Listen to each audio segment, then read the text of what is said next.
Welcome back to the Citizens Defending Freedom show.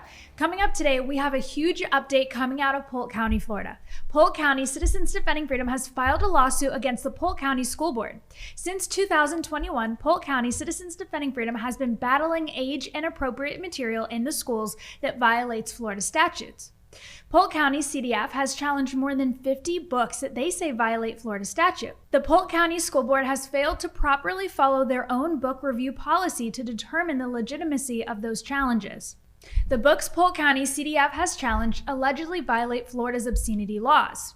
The school district limits review and removal of books to one school per challenge, meaning that to remove one single book that violates the law, a parent has to file up to 10 challenges. I sat down with our Polk County CDF Executive Director, Robert Goodman, to discuss the case. This morning, we filed a lawsuit against the Polk County Public School Board. After 27 months of waiting for the school board to do the right thing, we are going to hold them accountable for content in the public school libraries that have very graphic sexual content, including pedophilia, bestiality, incest, graphic rape, and more. Why don't you go ahead and go into detail surrounding the press conference that you held? So we were going to hold a press conference outside of the courthouse as soon as we filed the paper. We had about 50 to 60 citizens who are supporting protecting minor children.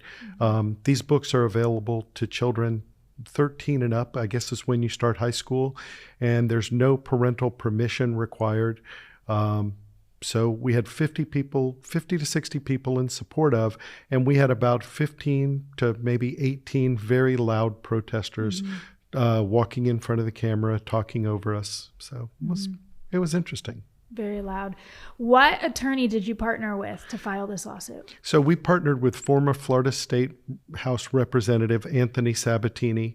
Anthony Sabatini doesn't really pull any punches, and we feel that he'll go after this in an aggressive manner and bring this chapter of this fight to a close. What are the next steps that you're hoping to see with this lawsuit? Well, first we're going to have to wait to get a reply from the school board. Not sure how fast that comes, probably within a few weeks. And, we're going to do whatever it takes. If we have to litigate it in court, we'll litigate it in court. Our job is to protect the children. Minor children shouldn't be reading content as graphic as what's in the Polk County school libraries. There's lots of good books as well. And I want to be fair, there's some good school board members we know that would do the right thing. It takes 4. All it takes is 4 members to do the right thing, and we just can't seem to get a coalition of 4 to stand up to protect children. Robert, for those who don't know, what's the reasoning behind why Polk CDF is so passionate about getting these books removed? So during COVID, a lot of parents discovered they didn't really know what was going on in public schools. My children all went to public schools. I was shocked to learn some of the things going on in public schools.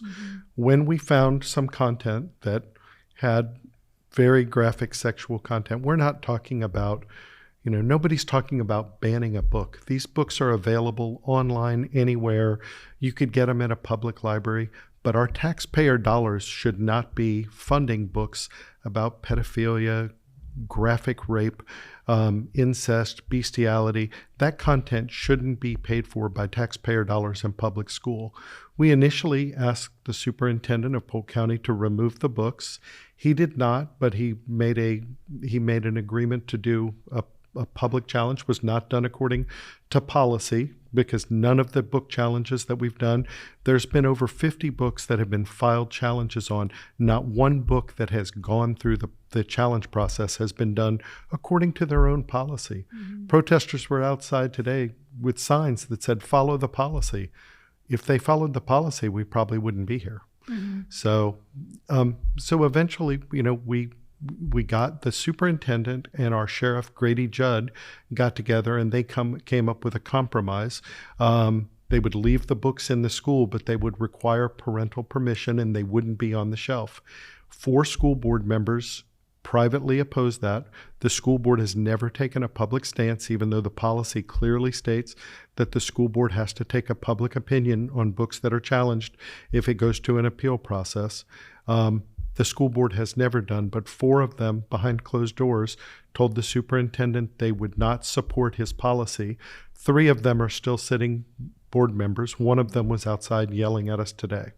So, here we are. Robert, how is the school board violating the process? So if you look at their policy, it's policy 2522. Anybody can go on Polk County Public School website and find the policy.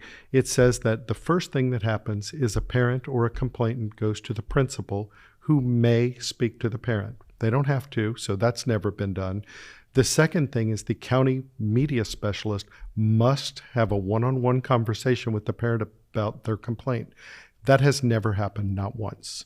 The next step is that after that interview, that person makes a decision as to whether the book stays or goes.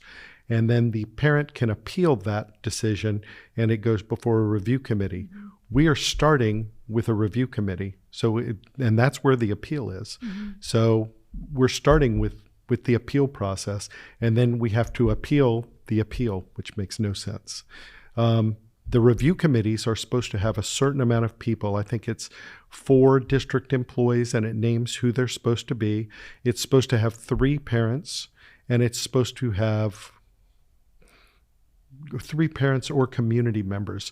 What we're seeing and what makes Polk County in violation worse than most any place else in the state is our county's choosing to put 1 to 3 minor children. So these people are reviewing the content to see if it has sexual content that is harmful to minors, and they have minor children on the review committee. You can't make it make sense. Could you explain to us what is some of the content that's inside these books? There's a book called Lucky, and we're going to put out this afternoon, we're going to put out some images with just some excerpts from the books. Lucky is about a man that is raping an 18-year-old woman. He does not use his body part to do it. He uses his arm, and it talks in graphic detail about what it does to her body part and how excited it makes him.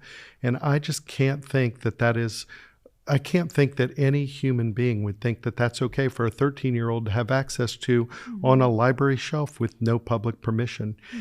If we put pornographic movies in public schools, if you put something like that, there would be a huge public outcry. You can't do this. The graphic content that we're finding in these books is more graphic than those movies, yet it's okay because it's in a book form. And what you hear from the opposition is they have a bunch of talking points that are none of which are true. They say, oh, well, these people want to ban books. Well, they can buy the book on Amazon. You can buy it on thriftbooks.com for probably a couple of dollars. So all the books are available. They just shouldn't be paid for with our tax dollars and in public school. I think most people who are over the age of 25 would say when they were in school, they did not have content about rape and pedophilia that they could go pick up in their public school library. So we're not trying to make decisions for parents. Parents can choose those decisions, choose if they want to buy that book, that's their choice. But we shouldn't be paying for it with taxpayer dollars. Can you tell our viewers how they can stay up to date on this lawsuit? Sure. If you go to citizensdefendingfreedom.com and under About, you can look at locations. And you can scroll down to the bottom, and in Florida, you can see Polk County. If you subscribe to our mailing list or you go look, we're going to provide regular information on our website. If you're on our mailing list, you'll get emailed about it. If you do get on our mailing list, I always provide links to all of our social media. We have a link tree. We have a lot of social media, and we will be posting this everywhere. If you look for it, you'll find it. Thank you, Robert. Polk County Citizens Defending Freedom held a press conference in front of the courthouse. Take a look. At this time, I'd like to introduce Mr. Sabatini. Thank you, Robert. Well, good to meet everybody. Good to see everyone here today. It's great to be here in the best county in Florida, Polk County, at the beautiful historic Polk County Courthouse. I'm Anthony Sabatini, Sabatini Law Firm PA, and it's my distinct privilege to represent CDF and other defendants in trying to bring back common sense. A couple years ago, the legislature passed a law saying that the school boards of Florida have complete and total responsibility for all of the materials that are available to children. What we found is this school board has neglected that responsibility. This school board has chosen to allow books that are not borderline pornographic, they are full-blown pornography, okay? These things are highly illegal. There is no books in debate here that anybody would even consider to be art of any form. These are pornographic books that are in the school system, And I need to take a break in my speech to just point out one very important fact. Everybody here is making a reasoned, logical argument of why these books need to be removed. The opponents of this lawsuit, the opponents of this action, are screaming, yelling, violent people, quite literally bumping into protesters, as protesters, bumping into attendees of the protest, and screaming and yelling and interrupting. And this is why there's probably only about 10 leftists left in places like Polk County, because they are completely losing their minds when they're approached with common sense. So back to the lawsuit, we're going to talk a little bit about this. Florida Statute 1006.28 assigns a very distinct duty to school boards. It says school boards have to have a very rational, easy to understand, easy to follow, logical process for which people can object to materials and appeal to the decision on those materials, whether they're obscene or not. That is the single issue that this lawsuit revolves around. Now, Polk County School Board, it's actually almost too hard to track and number the ways in which they violated this statute. They have done quite literally almost nothing other than to pass ostensibly a policy having to do with dealing with book objections, but then doing quite literally nothing that's listed in the policy. That policy is called School Board Policy 2522. And it's about a 3 or 4 page policy that has a host of regulations that potentially the average citizen from Polk County could follow if they wanted to object to an obscene book. The school board has chosen to completely ignore it. The number one thing that they did, the number one most egregious thing they've done, is that the actual review committee itself, no school board member even goes and votes on. So they have completely delegated and absolved themselves of the responsibility of reviewing these books. Now, this lawsuit was filed about 10 minutes ago at 8:55 today. Each of you is going to be able to, once the violent, insane, screaming banshees are gone and they go home to their laptops, they'll be able to read this lawsuit. And what I can tell you is I think every single person that takes the time to read this lawsuit will see that this school board has been negligent and in violation of both Florida statute and their own policies. We hope that the Polk County School Board does 2 things. Number 1, reach out to us immediately and remedy these faults, remedy these ills in their own policies, and decide to follow Florida law. If they do not decide to follow Florida law, not only are we going to win in court, they're going to be stuck with attorney's fees for having violated the Sunshine Law of the state of Florida. We're also going to be drafting a letter to the governor for the removal of these school board members, because if you don't follow Florida statute, you're purposely violating the law. And it's absurd what's happening. Now, as to the content of the books, just two of the very, very, very many books that have objections laying upon them, only 2 are detailed in this lawsuit. I would encourage you, if you don't want to lose your breakfast or lose your appetite, read the details of these books. The fact that teenage and elementary school children have access to this book is absolutely, completely absurd. It makes no sense whatsoever.